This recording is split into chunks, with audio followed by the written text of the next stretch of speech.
What's going on, everyone? This is Dom, and today we're getting into a surprising 2 weeks with this guy, the Galaxy Z Fold 5. So this year, Samsung took a different approach with the Z Fold 5 in the sense that they didn't really do much in terms of an upgrade. So if you have a Z Fold 4, it may not be worth it for you to even look at a Z Fold 5, and I'm just gonna tell you that right out the start here because honestly, there's not a huge difference between the two. Now that's definitely not a bad thing, but some of the changes that they made are changes where it definitely counts and is very helpful to have on this phone. Like for example, we have a thinner phone design because there's no gap anymore. Now, just like the Z Flip 5, this phone folds completely flat, and damn, this is a good looking phone. Like I gotta say, the Z Fold series is a good looking phone. Samsung is at peak performance right now making this phone, and well, that kind of explains a lot of things about this phone because it's very iterative from the previous generation. You see, on the outside, we have the same 6.2 inch cover display, which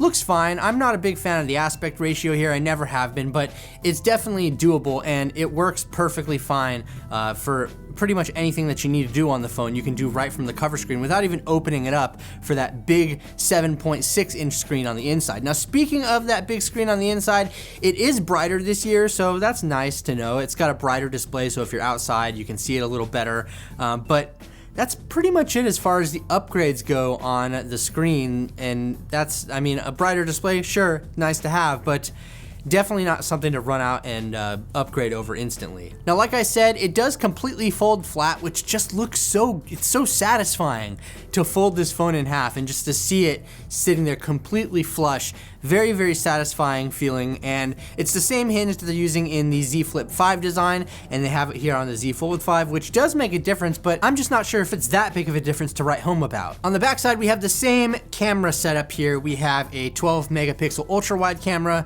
a 50 megapixel main sensor, and then we have a 10 megapixel telephoto lens. And to be honest, the photos are fine. I mean, I say this all the time. It's 2023. Samsung does a good job at making their phones take great pictures, and there's really no difference here. So if you're complaining that there's no camera upgrade, you know what? I feel you. I do think it would have been nice to see something bumped up in this department, maybe new sensors, something like that, a little bit higher megapixel count, but what are you gonna do? It's exactly the same. Now, one camera that would have been extremely nice to see an upgrade on is the under display camera here when you unfold the smartphone. It's only 4 megapixels. Like, really, guys? Like, I mean, I understand we're working with limited space here and we can only have so much put into one design, but it just would have been nice to see. Of course, we do have a 10 megapixel selfie sensor on the front side that you can use with a cover display or whatever, so that's nice. But in terms of the cameras, there's nothing different happening here whatsoever. Some other little tidbits to note here is that we still do have a fingerprint sensor on the lock button, which is very nice. And if you wanted to, you can buy a case for the Fold 5 that has an S Pen built into it, and it's much thinner than the previous model, which is very nice. I don't know how I feel about having an S Pen for this phone. I never really asked for it. It looks like it's a solution in search of a problem, but I know a lot of other people out there really like the S Pen, so this is all for you. I personally don't really care for the S Pen myself, but it is nice to have a case on there that is very form-fitting and will keep the device protected. Now, moving along a little further, jumping on the inside of the device, we do have an upgrade here that might make a difference depending on how you use it. We have the Snapdragon 8 Gen 2 processor. Now, there's still 12 gigabytes of RAM in this phone, but we do have that little bit of a processor update, which does help with efficiency. Now, I'm not gonna go on and on about the processor and the RAM because honestly, the Z Fold 4 was just as snappy. I haven't noticed a difference in daily use between the Z Fold 4 and the Z Fold 5. There's really no difference in my opinion, even though we do have an upgraded chip. Samsung just has their optimization down. The phone works really well regardless of which chip it has inside of it. Now, in terms of battery life, I know this is important to a lot of people. I gotta say though, I haven't noticed the difference. We have the same size battery in there. Yes, like I said, the processor does contribute to the efficiency of the phone, but I'm still getting 5.5 hours roughly of screen on time. And that's just with my personal use. Your mileage may vary depending on how you use your phone, but I haven't noticed a difference there either. And the reason why all of this is very surprising to me is because I think Samsung has kind of peaked in what they can do with a foldable smartphone. Now, I'm not saying that's a bad thing at all. This is a thing of beauty. The Fold 5 is a beautiful looking phone. It is a very well looking phone. It feels sturdy. I don't feel like I'm gonna break it or anything like that. It just feels nice all around.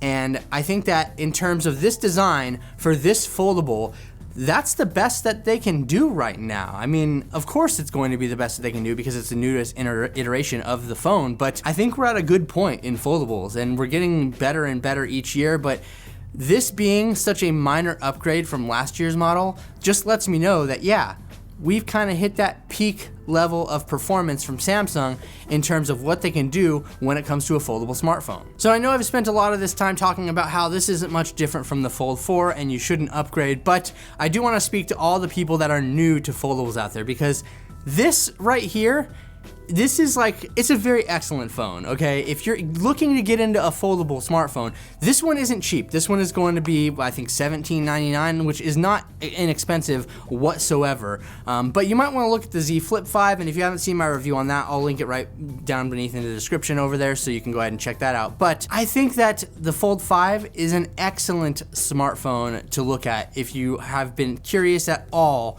in getting into the foldable space. And I mean, who doesn't like this? We open up this phone right here and we basically have a tablet on the inside of it. So we have a nice big 7.6 inch display, 120 hertz, and we have a nice little cover screen on the front here that you can use for pretty much anything else. But I think that the design here is very great. I think Samsung has done a great job, and right now where we're at in the foldable space with this smartphone is a good spot to be.